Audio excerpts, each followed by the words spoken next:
Du lait, de la farine et des œufs, les ingrédients pour la pâte à crêpes sont connus de tous et pourtant, chacun a sa recette.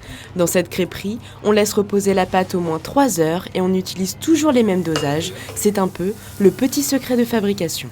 Maintenant, si vous voulez, vous pouvez mettre plus d'œufs ou plus de farine, elle soit plus pâteuse, mais après, ils vont être trop secs les crêpes. Pour qu'ils soient moelleuses, il faut d'abord faire mousser un peu les jaunes d'œufs avant pour faire la pâte à crêpes, après, bon, tout doucement.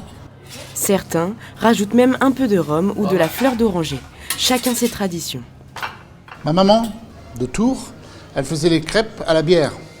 Maintenant, on ne peut pas se permettre, il y a des enfants, mais la crêpe à la bière aussi, c'est très très bon, à la place du lait.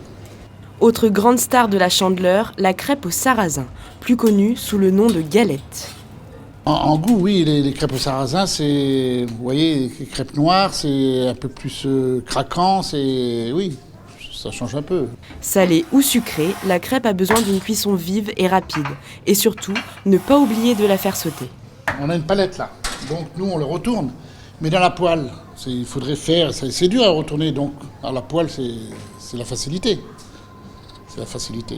Puis c'est chouette, c'est un jeu, ça porte bonheur. La pièce, le louis d'or dans la main, et hop, faire sauter une crêpe de l'autre côté, ouais. Tradition oblige, que ce soit avec du jambon, des champignons, de la confiture ou du caramel, à vos fouets.